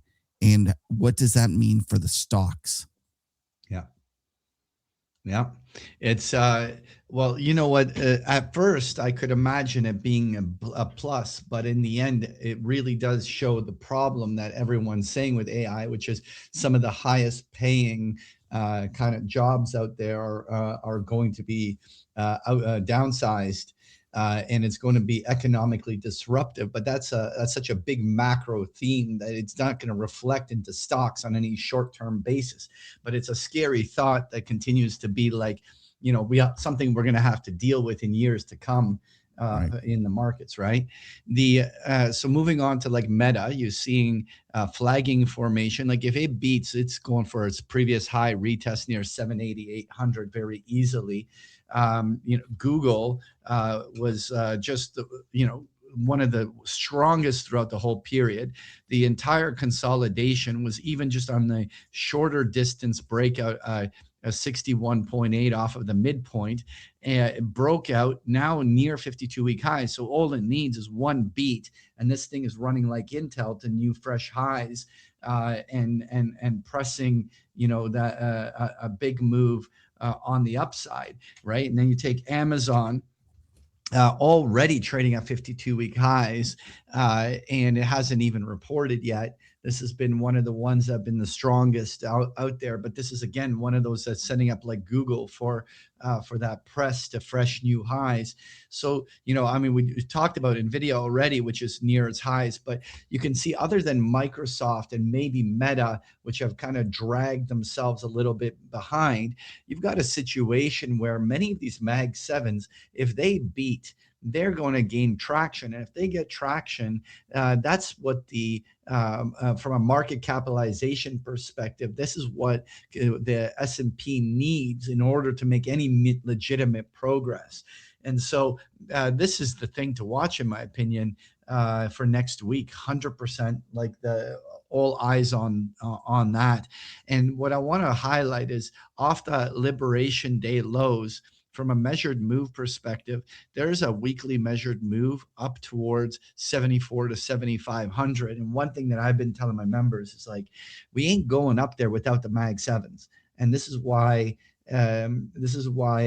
what happens here in the next week is the thing to watch. All right, so the other interesting thing is that the breadth of the market hasn't improved much. We're at 56%. For a market that's trading at 52-week highs, pressed this way, we have not seen a broadening of this rally. And what's interesting is like when you take a look, like financials, the XLF failed right in their fib zones, failing to demonstrate that they are joining the party on the upside. And so we have a situation where this is a very, very narrow rally. Like even the defense contractors, Raytheon missed. Like this was a leadership space that was genuinely running, and it's not participating. Like this is literally. I'm curious whether this is a 2000 deja vu, where just in the final parts of the dot-com bubble, only the dot-com bubbles stocks were running and everything else was just flat. And I wonder whether we're in the midst of seeing basically a parabolic bubble in the stupid stocks. Don't you know though, Patrick? This time is different, and those guys in 2000 didn't know what they were doing. This time it's different. They know what they're doing this time. Yeah, this time it's much more about. Don't worry about any similarities, because this time is different. Oh wow. Anyway, so nonetheless, we have a situation where the breadth is not impressive for where the market is on a relative basis. Yeah. You would think when a market's making 52-week highs, we should be at 66 to 75% participation at minimum. We're at 56%, which is, we're saying it's very thin on in terms of that participation. It really is concentrated very deeply. Okay, so what's interesting is that your usual international suspects joined the party. Nikkei broke to 52-week highs. Kospi broke to 52-week highs. And so those kind of AI tech heavy kind of Asian themes sectors have or stock markets have also collaborated and contributed to this entire momentum working that way. And what now when Can we I can I sorry, go jump on. in there? Because I think Yeah, one of yeah, the things that's interesting about that is if we think about the energy or the military conflict and the countries that are most affected by this war, this energy problem. You just named two of the countries that are most exposed, and yet their yeah. stock markets are doing the best out there. It's a real dichotomy in terms of, or a paradox in terms of what you're experiencing in terms of the narrative about, oh, these guys are the most screwed, and yet their stock markets are doing the best. And obviously, we know why. It's because they have all these semiconductor industries and things of that nature. Having said that, Japan is not as influenced by that as Korea is, and yet it's still Yes. doing well. I continue to love Japan and think it's one of the names that you just buy it and forget it. Sure. Like I mean, that's a whole secondary conversation, Yeah. but I do think that we kind of pivot here and do talk a little bit more about what's happening in the Middle East, Okay. and because I do think at some point the stock market will give a fuck. It will at some point, you know what? It may very well be. You know what? I don't want to use the 2007 2000 analog because I don't think there's going to be a great financial crisis. I don't think that there's going to be bank collapses and all this drama. And it doesn't even have to be a bear market of that magnitude. But the part of 2007 after we saw the first wave of failures in the July 2007 Bear Stearns and all these things in terms of the subprime. The market brushed it off after a 10% correction, 12%, and rallied to fresh new highs in October. And it took an entire 6 months later for the fundamentals to matter. And I wonder whether that's a good analog for the fact that the macro matters, but what it is everyone expects that everyone should give a shit now. But maybe the scenario is all these macro things like the knock-on effects of higher oil prices on a sustained basis and all these different things are problems, but maybe the stock market don't give a shit about that till September. Like Well, it's can I jump in here? yeah. Because I do have an opinion about this. The fact that oil is only $95, Trump is not wrong when he says it's really not that high. Even $4 gasoline or whatever it is, or when you Yeah. adjust it for inflation and look at this, the numbers aren't that high. So we could have a situation where oil stays at $95 and the stock market keeps going higher. But what I find difficult is the folks out there, let's just take Jeff Curry because he's probably the one that's the most visible that people will know. Jeff Curry, former Goldman Sachs, oil analyst or commodity analyst that's now working for Carlyle or somebody like that. Yeah. He's talking about the fact that we're going to run out of oil. And in essence, what's going to happen is the economy is going to grind to a halt. I suspect that before the economy grinds to a halt, we're going to have oil at $200. So you have, on the one hand, those folks saying this, yet at the same breath, we have oil trading at $95, and it's not showing any signs of worry. And the real question ends up being, is the oil market wrong? And the folks that are kind of doom at 11 barrel counters, are they underestimating the fact that this market is more malleable, it's more able to adapt, and that there's oil at different places, and that they're overly concerned about a pinch in the system that doesn't ever occur? Because if that's the case, if we don't get the spike to 200, Patrick, then what does this Strait of Hormuz really matter? I guess what I'm saying is that unless you get a real push in oil, it's not that high, and it shouldn't matter as much as the bears think. Now, I happen to be Yeah. sympathetic to the idea that the markets are getting not tricked, but the markets are getting influenced by rhetoric out of the administration because they don't want the price to go high. So they're trying to talk it down. So it ends up being that the signaling mechanism of markets has been broken, right? The administration keeps saying there's going to be a deal, there's going to be a deal. So therefore, the market doesn't go ahead and price it in higher, which then could cause like a supply response. And ultimately, one of the things that I look at is that if they are talking down the price of oil, they're doing the long-term market a disfavor, because if you're sitting there in the shale in the US and you're thinking about maybe I should go and start, exploring more and increasing supply, but then you hear the administration talk about the fact that this problem is going to be solved tomorrow, you don't go and do the necessary steps that will actually create a situation where we get more supply. So in the long run, you're making it worse.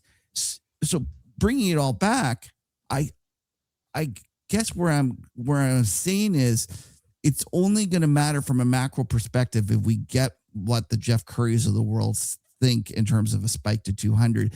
And if it's just a situation where we meander around 95, then I suspect the market can handle it better than the bears think. So I feel the safer approach in the way I'm approaching it anyway is to take something more down the middle. And the way that I view it is that there's going to structurally be a huge inventory draw that you can't hide. And therefore, there will be a structural demand for oil long after the strait is reopened. And it's going to take there's going to be all sorts of issues to normalize the oil markets. And therefore, there's a higher floor for oil. And so my starting thesis is that we're not going back to the prior regime of oil for at least another year. Maybe if you want to forecast 2027 or something, 2028, everything goes back down, I could buy that. But this year, I think higher oil is here to stay. And so with the fact that oil pulled back, to me, it's still very asymmetric. Not only if you go to deferred contracts, do you carry in some cases positively because of the backwardation and have at least a positive tailwind on your back, but you at the same time probably have far less downside risk from these levels. Like maybe let's say down to $80 or something like this would be a reasonable downside floor, but you have a huge right tail.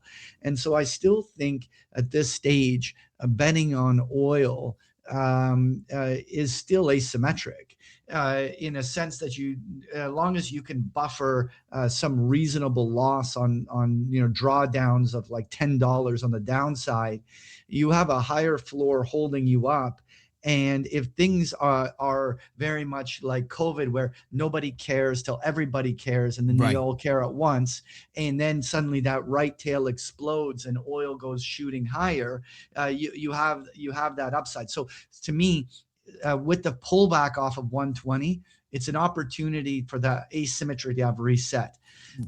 But you're taking advantage of the phenomenon that I discussed, in that the administration talking up a potential of a deal is keeping those deferred contracts at lower levels than would otherwise be the case. Yeah. So you're saying instead of going and railing against it, you're like, I'll bought from you, and that makes complete sense, because what you're arguing is that those contracts are too cheap given the potential for a spike higher. And I'm not disagreeing. I'm with you. I guess what all I'm saying, Patrick, is that until we get the spike, I'm not sure that the stock market cares that much. Yeah. So I want to move on from oil itself and talk energy stocks briefly. Okay. And my view from energy stocks versus oil is slightly different in that I believe that we went through a decade whether it's renewables and everything, that energy stocks and energy capex spending and all these things were, taboo. You basically, there was no build out, nothing. And what I believe that this war has done is structurally changed the regime that we're in terms of energy, the attitude towards energy, and investment into energy security, and finding new sources of energy to diversify away from the hot spots and things like this is going to stay mainstream. And I think that the bull market in energy is still just getting underway, and it doesn't need oil going to 200 in order for energy stocks to be in a new bull market. And the fact that we've seen all these energy stocks now do 50% retracements, I don't think we see the Eiffel Towers. The Eiffel Tower formation is obviously when us giving back all of the gains that were made. And I'm in the camp that we're not going back to like previous lows, like this was a short squeeze on the upside on energy stocks or something. I think that old dips should be bought, and we're finally seeing a dip. What's your thoughts? I think that you're going to be completely wrong. And the reason you're going to be completely wrong is because everything you said, I completely agree with. Okay. I have nothing to add. It makes complete sense to me. I've owned energy for a while, and when people ask me if I'm selling, I say nope, keeping them all the longs. No, so it's very simple. Take the XOP and put it on a monthly chart, and I want to highlight that this was the bear market of the last decade and a half, and this was just the breakout out of a 5-year trade range.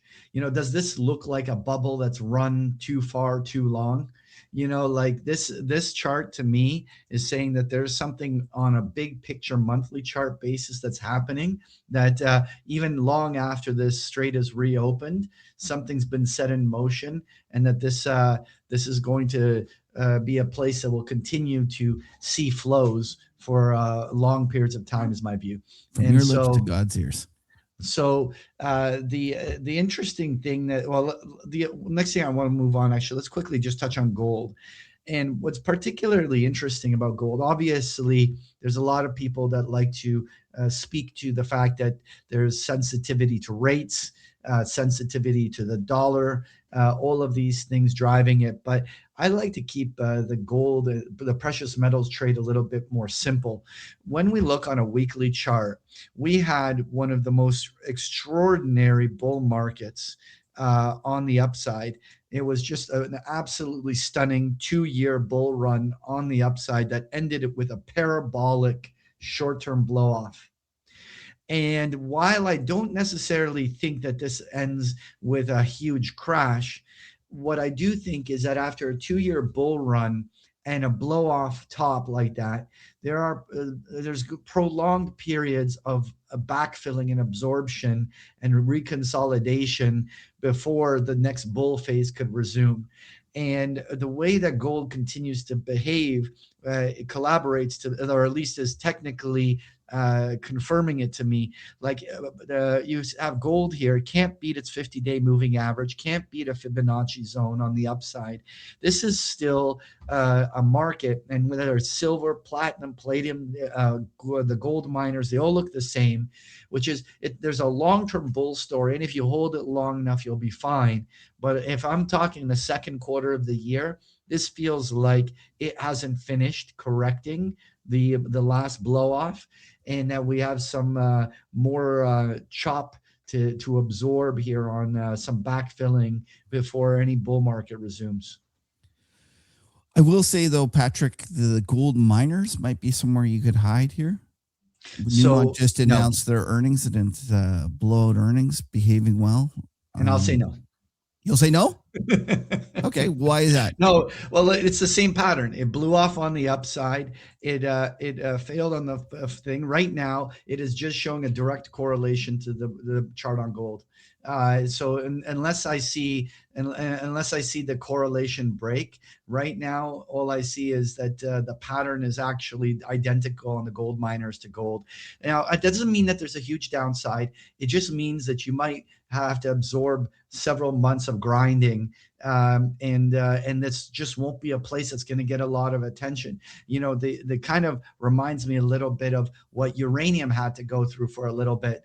Before the re-resumption of the uranium bull run, it went through like 6 months of very challenging period. Actually, let's just use the URA as an example. But like before it went through, let's say, these kind of periods where it's just spent half a year to a year just banging out some short-term lows before re-resuming, and even arguably is doing that over the last year, right? Like there's these periods where it's still a bull market on the monthly charts, but it just spends a prolonged period just absorbing the prior bull run, and before it re-resumes on the upside. I'm long-term the bull thesis on gold is, in my mind, sound.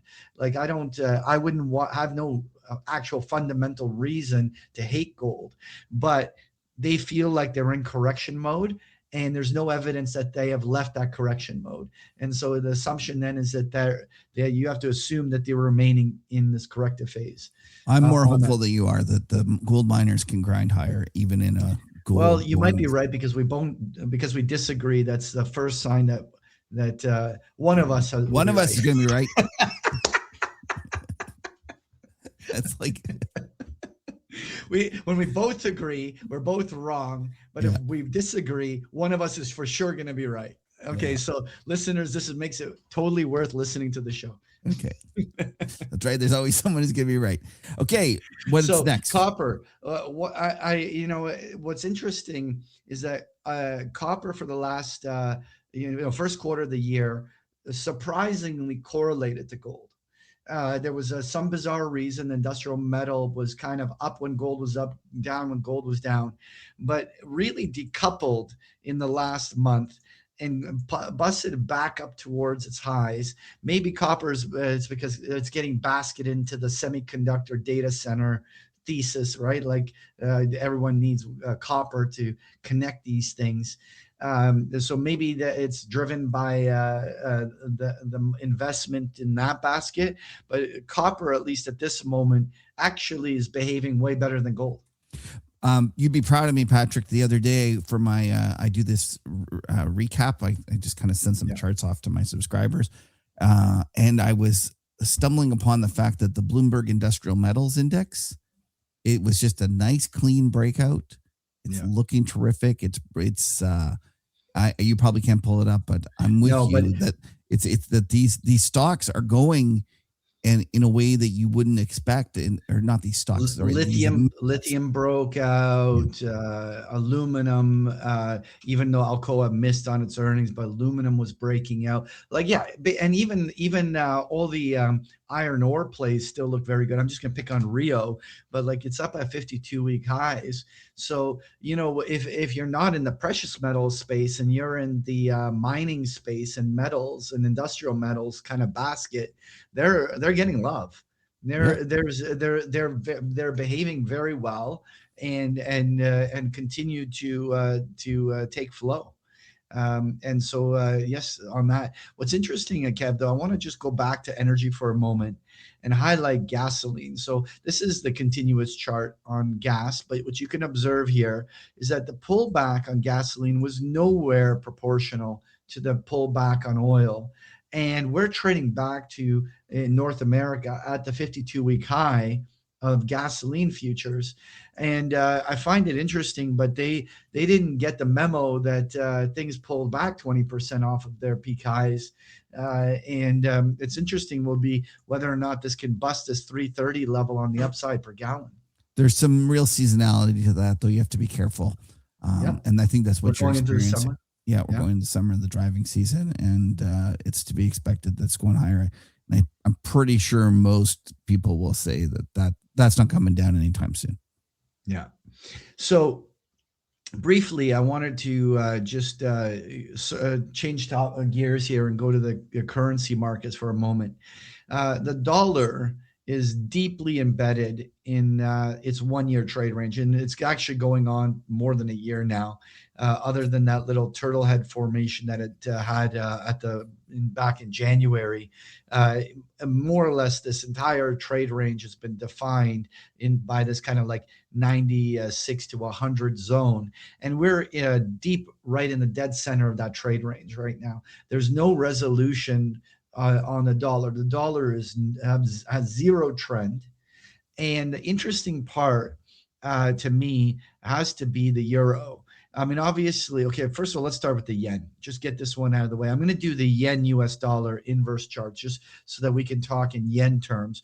But the yen has been extraordinarily weak and simply looks like it wants to fail. Like I can't believe this level. Like when it put it on the traditional number, the US dollar yen, where the 160 level on the upside, but there's a ceiling. But it is not rejecting. We haven't seen an intervention. We haven't seen anything that has tried to talk the US dollar down or the yen up off of this. First of all, you have any comment on that before we go to the euro?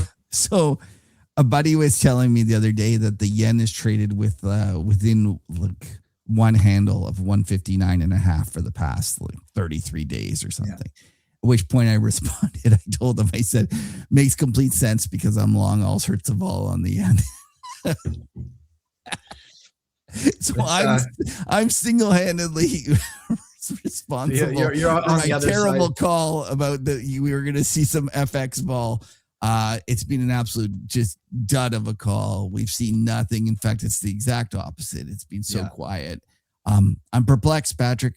It would seem to me that there should be more volatility in the FX market, but there's just not. And I'm wrong, and there's just no excuse for it.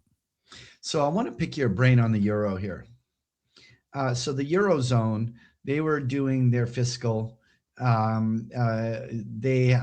rates differentials, everyone was expecting the U.S. to be a little bit more softer on the rates. Everyone's looking for the ECB to potentially even raise rates here because of inflation pressures.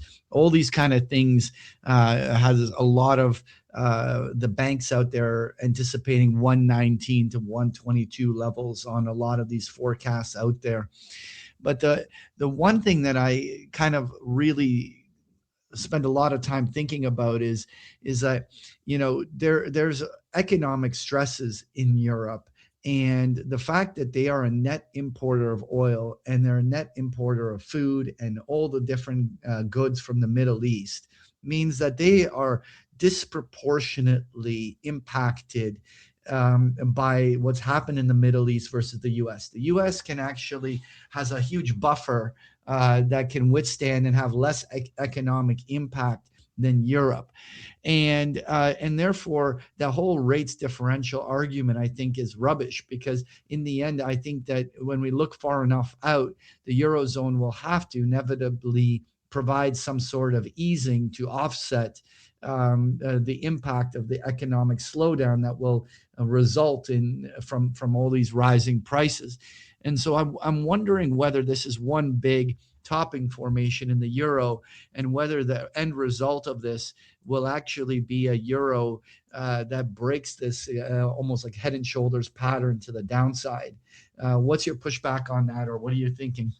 Well, I guess my pushback is that everyone knows all those things that you said in terms of but yet that's not the consensus forecast. I'm not as sure. Everyone I know is bearish on the euro because they know that they have to import all sorts of oil. I don't know anyone that's saying buy the euro because they're going to raise rates. Everyone's, talking about how screwed Europe is. And to me, it feels like, I guess we could look at the actual sentiment charts, but I don't see the same thing you're seeing in terms of excitement for euro. Are you more neutral here on that side? I don't really have a view on the euro, except that it just feels to me that everyone is always bearish euro, and at times people get more bearish euro, and I'd be shocked if people aren't more bearish euro into this energy crisis. Yeah. Having said that, if the energy, like if energy spikes to $200, no doubt they're going to be the ones that feel it. So are you like, am I comfortable betting, that that's not going to happen? No. So I'd rather just, there's easier trades out there to me. Yeah. Yeah. So moving on, I wanted to, by the way, there's a lot of people that are obviously getting a little bit of chatter going about the fact that Bitcoin has broken out of the trade range that it had for several months on the downside. And the one thing that I just want to push back on the breakout, because first of all, it is a breakout. I'm not going to technically say that it's not a breakout. It spent a month above its 50-day moving average. It broke the previous highs. Technically, this is a cumulative price action. But what we've been highlighting for the last year on Bitcoin is that it really is a risk on, risk off asset. It is not a safe haven in any way. And the market here went risk on in the last month. And so if the market's going risk on, the reaction function that I was expecting is that Bitcoin would go up, and it is. But when you look at the magnitude of this rally relative to the way things are ripping on the things that are working, this doesn't look like anyone's giving Bitcoin any real love. Like, this is not like the next bull market in Bitcoin is starting kind of price action. To me, this is just it was so oversold that it's just taking a little bit of that oversold pressure off, and it's rebounding. But we haven't even beat a fib zone. Nor have we beat what were its previous lows acting as overhead resistance. And so while Bitcoin can strengthen another 10% toward, let's say, 85,000 on the upside, there isn't any impressive hurdles being beat yet that has made me want to say something more optimistic other than it was very oversold and it was due for a retracement, and it's getting one. And that's the way I'm going to leave it at Bitcoin. And I don't know if you want to comment. I don't comment about Bitcoin. The next thing, though, I wanted to touch on was rates. And I'm shocked that nothing is really happening in the rates market. So this is the SOFR December 2026. But things have been so quiet after what was an extraordinary month of March. We had almost like a 1-2 day reaction. And then they've just been in a trade range ever since. Like, we're basically a stone throw away from the same price level we were a month ago. A point here being that, and the correlation, the inverse correlation to oil is quite evident, right? And the question becomes, if oil is going to have another meaningful spike higher, and I say if because we don't know that for sure, but if it is, will we see another hammering on the downside of these SOFR futures, or will it decouple? And that's what I want to pick your brain on. Like, what do you think that the oil correlation on? And here, by the way, is the Ester chart, and you can see in Europe almost identical chart formation in a sense of the reaction was the same.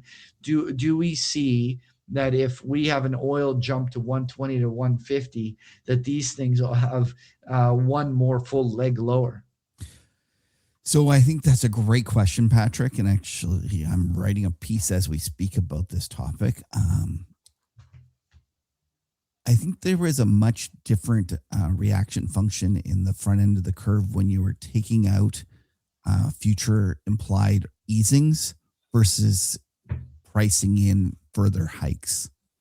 Meaning that when oil first went up, it was easy for the front end of the curve to follow oil higher, like the rates to follow them higher for the fixed income to sell off, because what was occurring was that we had a situation where there was 3 cuts priced in, and it seemed to be evident that the Federal Reserve would have trouble cutting rates into a spike in oil. It's one thing to take out further easings. It's a much different, situation to price in hikes. So my suspicion is that the next time we see a spike, if we see a spike in oil, the front end of the curve will not follow oil higher by anywhere near the same degree. And I've done some correlation work, and it's already breaking down in terms of that relationship. It's become less sensitive and not But following the tire. a double bottom retest would be within your Right. reasonable. If we got $200 oil, no doubt that the front end of the curve would get under pressure. You to expect otherwise would be foolish. Having said that, I suspect that if we get $200 oil, the back end of the curve behaves better, because what'll happen is they'll start pricing in a recession. Yeah. So what I would anticipate seeing in a spike on oil would be a flattening of the curve, which is very much against what most people believe and how most people are positioned. But that would be my expectation. All right. That's the interesting thing, by the way, is that if you just overlay the behavior of the price on the chart rather than looking at the magnitude of the moves, it's interesting. But even the long end of the curve and the long bonds actually behave the same way. We've seen generally that the rates markets have all kind of had the same reaction, and it's been an incredibly boring month. The last 3-4 weeks has just had these bond markets look like they're watching paint dry. Well, compared to the rest of the stuff, how much the rest of the markets are moving, that is an accurate assessment. But I will push back a little in that the moves in the bond market were more violent on a relative basis than the moves in the stock market in the initial kind of days or weeks of the war. So what you might be experiencing, you're calling it boring, but it might be just a function of the bond market returning to a more normal vol given the outside what's happening. Because there's no doubt, Patrick, there was a lot of pod shops and hedge funds caught off guard in terms of the front end of the curve, and the moves there were way more violent as opposed to the stock market. Like the stock market was down, what, 8-10%? Those things happen all the time. But the front end of the curve, we took out 3 cuts within 2 weeks. That's a really violent shift in sentiment and forward expectations about rates. All right. Well, listen, I'm going to wrap things up with us we can't not talk about Avis. Yeah. Like GameStop all over again. What's amazing to me is when you look at this chart, how this is like a complete repeat. What's actually though different about versus GameStop was that GameStop and these others only took a few days to go their 1,000-2,000% or whatever they ran. What's interesting is Avis's advance was more orderly. It took almost 2 weeks. It still went parabolic and still had the exact reaction you would have expected, but it played out a little bit more prolonged. Like, how did you read this? It's just insanity. I think it's made a farce of markets. What I want to know, Patrick, is what do you think that the Dow Jones transport sell signal is valid? For those who don't know, this thing was 17% of the Dow Jones transports. So now, the Avis has permanently scarred the Dow Jones transports chart. Go look at it. It's also got a ridiculous spike on it. It's nuts. DJT or something? No, DJT is Trump's thing. It's Tran. I don't know how you get it in your charts, but it was 1,800 at the end of March. It spiked to 2,500. It was 50% increase in the transports because of this, right? So all I can say is there's a lot of folks that used to use that as there'd be some sort of signal. I can't remember. You're the technician, you would know, but there's some sort of signal of the Dow Jones versus the Dow Jones transports, and it's just permanently scarred it. It's like COVID permanently scarred the unemployment numbers. Like you can't look at those charts without having to try to remove that. It's the same thing now. But And back to this car, completely ridiculous. yeah, Just ridiculous.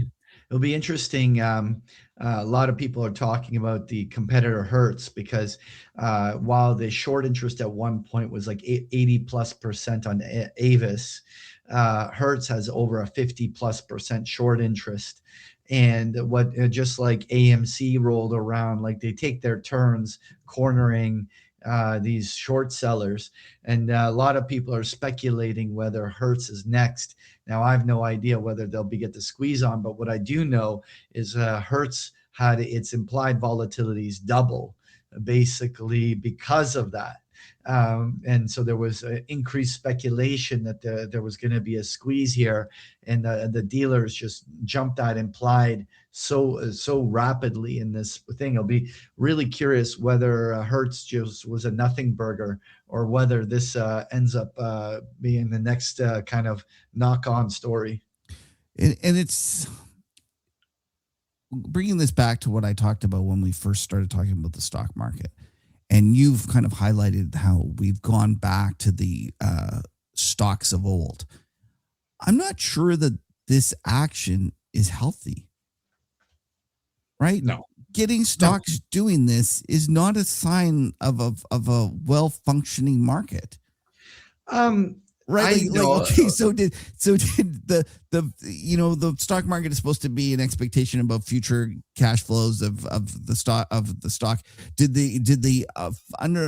the market assume that the price of the future cash flows of Avis Rent-A-Car is going to be increasing by whatever the number was, 1,000% over the last 2 weeks? Go back to reminiscences of a stock operator or think of all the stories. Patrick, going 100 years you're back using an example of, you're right. You're using an example of when the market was very, very precariously perched and was right before the 29 crash, and there was no rules and people were getting burned and there was crazy stuff happening. So the fact that you bring that up is just making my point. No, but no. Actually, no. My point is that the idea of trapped positioning, and when one group tries to corner a market and another group comes in, like think of Ackman versus Icon with Herbalife, or any of these things. What happens is that when you have 100% of like in GameStop, where you have 100% of the float carried short by hedge funds, and then you have a couple of players that come in there for a squeezing. This shit's been going on for hundreds of years. Not at this level. I'll push back. Oh, this is okay. The point is that these kind of games have always been there. Yes, I'm not disagreeing that those games are there. Options markets allow huge amplification of this. But anyway, Patrick, the markets exist to provide price discovery so that companies can raise capital and help our economy. It's always been a speculator's market, Kev. Come on, yeah. I'm gonna get you. I'm gonna get you your grumpy old man yelling at clouds, and you can start your own movement. But like this, markets have always been this. Any one player comes in there and tries to corner something. It's the job of the rest of the participants to trap them. And this is the way the market has always been, and it's not going to change. It's I'm not as convinced as you that this market is healthy, and the fact that you brought up reminiscence is a perfect kind of example of an environment that this reminds me of, and so we agree that this is very much like reminiscence of a stock operator. All right, anything else? No, that's it for the talking charts. So let's give this a show a wrap. All right. Thanks for tuning in. Patrick, where can they find out more about you and your incredible analysis of the squiggles?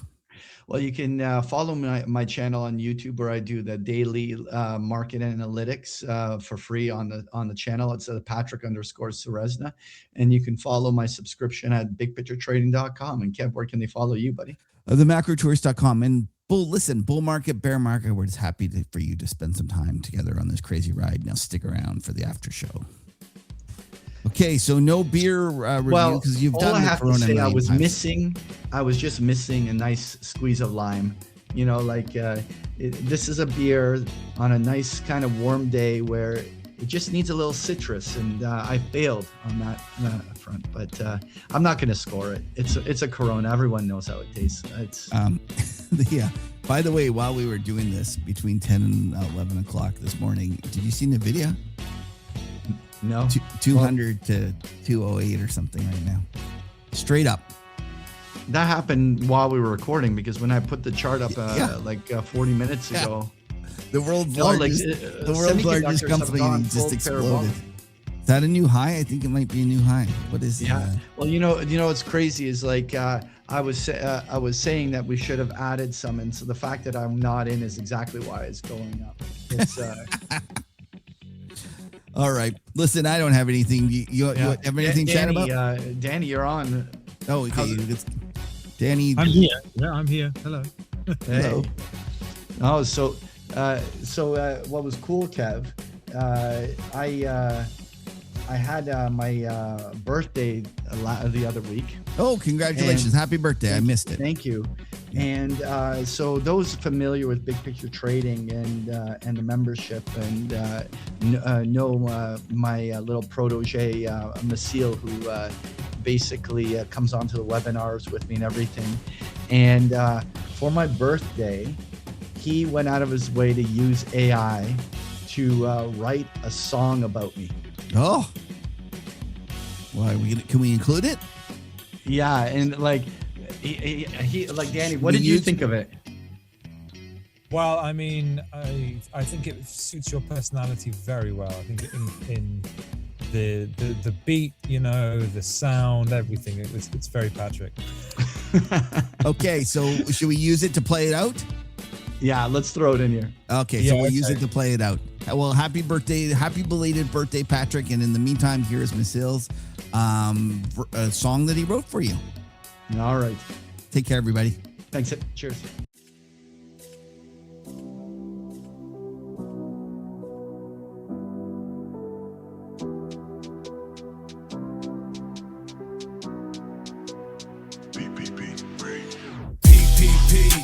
The name that moves the room. PPP, pat on the chart. PPP, calm in the dark. PPP, hedge from the start. PPP, peer pressure pat. Peer pressure pat. Delta, Gamma, Theta, Vega, he plays them all. My deltas fly higher than Delta Airlines. Theta, DK working for him while you sleep. Vega crush when vol drops, he saw it coming. Gamma scalping like it's a video game. Head so heavy he never sweats, calm while the market bleed. PPP, pat on the chart. PPP, calm in the dark. PPP, hedge from the start. PPP, hedge from the start. PPP, peer pressure pat. Symmetry king, small risk, massive upset. Draws Fibonacci zones like a sniper's crosshairs. Always in the zones, yeah, he's stacking up the bags. Bear markets are his playground. Everyone panics, stock whisper all over commodities. Gold for energy, metal, G metals on 100 Rakena turns. Massel cooks him on jazz, but that's a different story. PPP, pat on the chart. PPP, calm in the dark. PPP, calm in the dark. PPP, hedge from the start. PPP, peer pressure pat. Peer pressure pat. Happy birthday, Pat, the goat of the charts. PPP, we see you. Peer pressure pat.